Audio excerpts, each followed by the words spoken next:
वैदिक पर्सपेक्टिव के इस YouTube चैनल को सब्सक्राइब करें, वीडियो को लाइक व शेयर करें। ओम पराचित शीर्षा व्रव्रजुः ते इंद्र अयज्यवानः यज्वभिः स्पर्धमानः प्रा यत दिवः हरिवः स्थात उग्र निह अव्रतान अधमो रोदस्यो।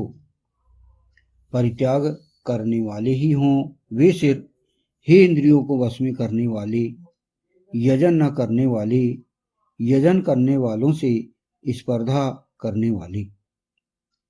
प्रकृष्ट रूपेण जो स्वर्ग के हरिवान स्थित हैं, उग्र निरंतर व्रतहीन हैं, अधम आकाश और पृथ्वी के। यह जो मंत्र लिया गया यह ऋग्वेद के प्रथम मंडल के 33वें सूक्त का यह पंचम मंत्र है। पांचवा मंत्र, ये 33वें सूक्त में कुल 15 मंत्र हैं, उसका यह पांचवा मंत्र है। इसके ऋषि हैं वही जो पिछले मंत्रों से चले आ रहे हैं। तो यह जो पंचम मंत्र भी ईशान परम परमात्मा या ईश्वर के संविधान, कानून और उसके जो सृष्टि सम्राट का जो संविधान है, कानून है, उससे ही संबंधित है। जो वेद ईशान परम परमात्मा की पवित्र वाणी है, जो वैदिक संस्कृत में है,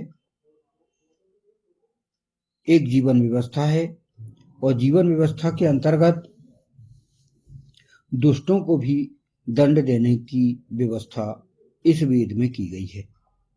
जैसा कि हमने पिछले चतुर्थ मंत्र में समझा कि ईश्वर का जो दंड संहिता स्वरूप है वह हमने उसको जाना है, और पिछले मंत्र में हमने देखा, पढ़ा, समझा कि जो धनी है और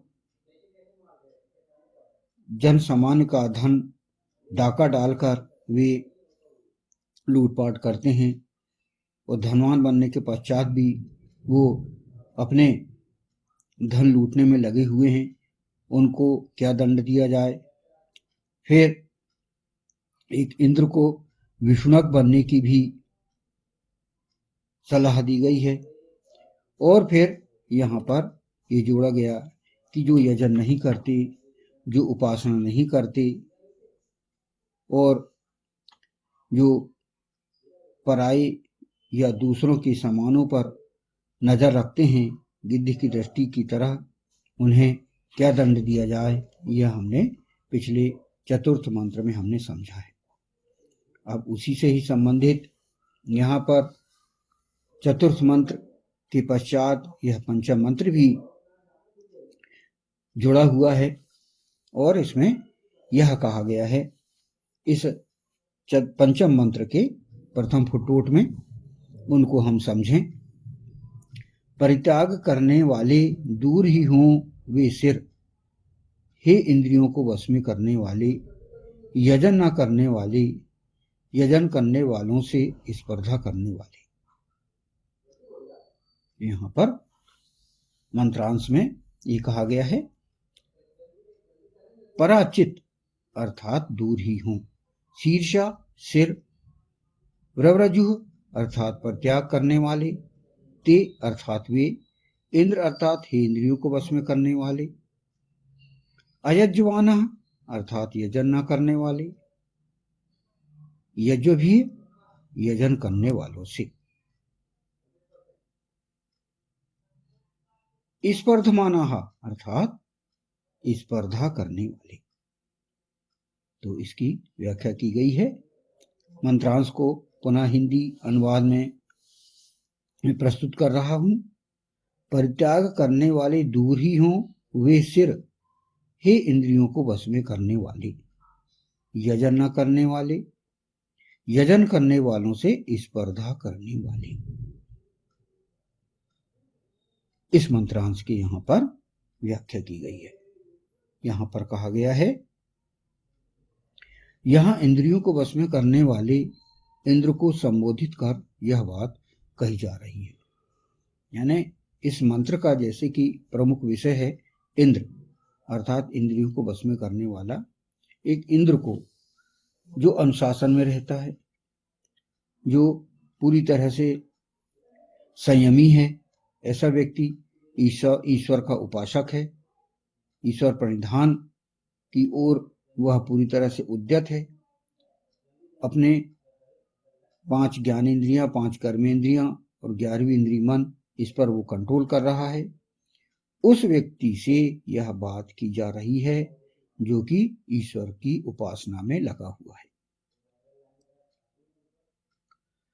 उससे कहा जा रहा है कि ऐसी मानसिकता रखने वाले लोग जो स्वयं यजन नहीं करते, अर्थात ईश्वर या ईशान पर परमात्मा की उपासना नहीं करते, किंतु ईश्वर का यजन करने वाले, उपासना करने वालों से स्पर्धा करते हैं, उनसे कंपटीशन करते हैं।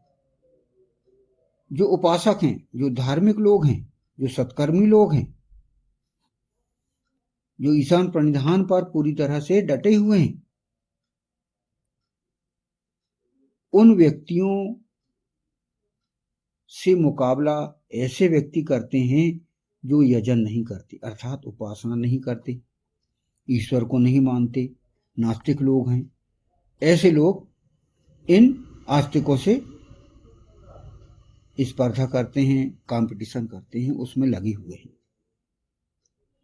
ऐसे लोगों की मानसिकता को परिवर्तित किया जाना चाहिए। तो यहां पर इंद्र को कहा गया है, ऐसा जो कि ऐसा राजनायक हो, ऐसा प्रशासक हो, ऐसा राजा हो, ऐसा राष्ट्र का प्रमुख हो, तो जो ऐसे कंपटीशन करते हैं उनकी मानसिकता को सुधारा जाए, परिवर्तित किया जाए। स्पर्धा करना यह जो है संघर्ष को जन्म देता है। स्पर्धा आप दूसरे क्षेत्रों में करिए, किंतु आप बदले की भावना से स्पर्धा कर रहे हैं, कंपटीशन कर रहे हैं, तो यह ठीक नहीं है। अतः ऐसे लोगों को बदला जाए, उनकी मानसिकता परिवर्तित की जाए। ऐसे लोग अपने सिरों से, अपने मस्तिष्क से ऐसे विचार निकाल दें।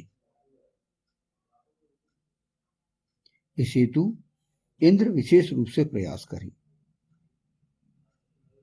यानी स्पर्धा की स्थिति ना आए।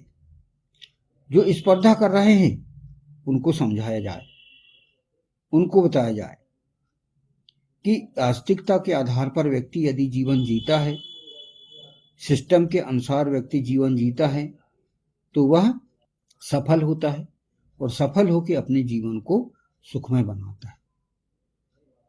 लेकिन इसके विपरीत जो नास्तिक हैं, जो दुष्ट हैं, जो राक्षस हैं, वो उन देव पुरुषों से प्रतिस्पर्धा करते हैं, उनसे कंपटीशन करते हैं, लड़ाई करते हैं और वे देव पुरुषों को नुकसान पहुंचाते हैं, सत्पुरुषों को नुकसान पहुंचाते हैं, आस्तिकों को नुकसान पहुंचाते हैं।